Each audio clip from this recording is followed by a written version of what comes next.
ഉരുൾപൊട്ടലിൽ കാണാതായവർക്കായി 6ാം ദിനവും തിരച്ചിൽ തുടരുകയാണ്. പരിശോധനയ്ക്ക് റഡാറുകൾ ഉൾപ്പെടെയുള്ള അത്യാധുനിക സംവിധാനങ്ങൾ എത്തിച്ചിട്ടുണ്ട്. 365 മരണമായിരിക്കുന്നു.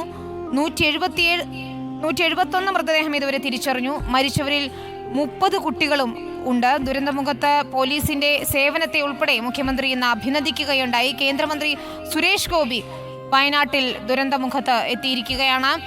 ചാലിയാറിൽ ഇപ്പോൾ വ്യാപക തിരച്ചിൽ നടത്തുന്നു. വിവിധ ഗ്രൂപ്പുകളായി തിരിഞ്ഞ് പുഴയിലും വനത്തിലും പരിശോധന നടത്തുന്നുണ്ട്. തിരച്ചിലിന് ഹെലികോപ്റ്ററുകളും ഡ്രോണുകളും എത്തിച്ചിട്ടുണ്ട്. സിനോജ് തോമസ് ചേരുന്നു. സിനോജ്, 73 മൃതദേഹവും 132 ശരീരഭാഗങ്ങളുമാണ് ഇതുവരെ ചാലിയാറിന്റെ കരകളിൽ മാത്രം കണ്ടെത്തിയത്.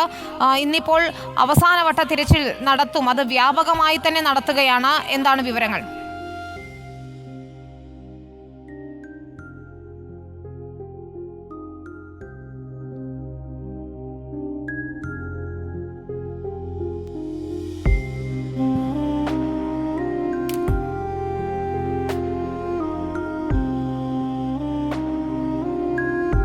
വിനീത, ഇന്ന് കൃത്യം 7 മണിക്ക് തന്നെ ചാലിയാറിൻ്റെ ഭാഗത്ത് ഇരുട്ടുകുത്തി ഭാഗത്തേക്ക് 100 കണക്കിന് സന്നദ്ധ പ്രവർത്തകരാണ് എത്തിയത്. അവർക്ക് പ്രത്യേക നിർദ്ദേശം നൽകി അവരെ കണക്ക് പറഞ്ഞു കഴിഞ്ഞാൽ 409ഓളം വരുന്ന സന്നദ്ധ പ്രവർത്തകരും അവർക്കൊപ്പം തന്നെ ഉദ്യോഗസ്ഥരുമുണ്ട്. അങ്ങനെ കണക്കാക്കിയാൽ ഒരു 500-ലധികം ആളുകൾ ഇപ്പോൾ പൂർണ്ണ സജ്ജരായിട്ട് ഈ മുണ്ടേരി വനമേഖലയിൽ തിരച്ചിൽ നടത്തിക്കൊണ്ടിരിക്കുകയാണ്. 8 മണി മുതൽ ആളുകൾ വനത്തിലേക്ക് പ്രവേശിച്ച് തുടങ്ങിയിരുന്നു.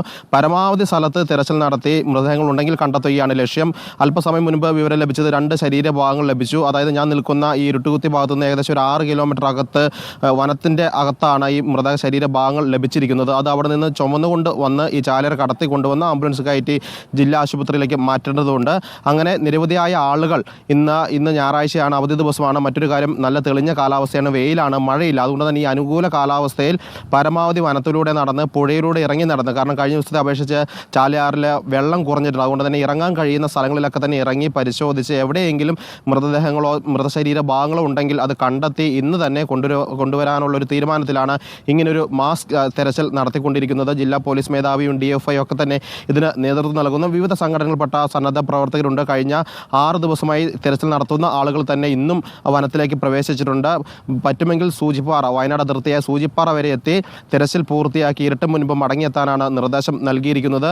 അങ്ങനെ ഇന്ന് വ്യാപകമായി തെരച്ചിൽ പൂർത്തിയാക്കി കഴിഞ്ഞാൽ നാളെ മുതൽ വനത്തിലേക്ക് മറ്റ് സന്നദ്ധ പ്രവർത്തകർക്ക് പ്രവേശനം ഉണ്ടാവില്ല. കാരണം ഒരാഴ്ചയായി ഈ വനത്തിലൂടെ ആളുകൾ തെരച്ചിൽ ഊർജിതമാണ്. ഏറ്റവും അനുകൂലമായൊരു ഘടകം എന്ന് പറയുന്നത് കഴിഞ്ഞ 3 ദിവസമായിട്ട് അത്യാവശ്യം കാലാവസ്ഥ വൃത്തിയായിട്ട് നിൽക്കുന്നത് ഈ 2 ദിവസമാണ്, അല്ലേ?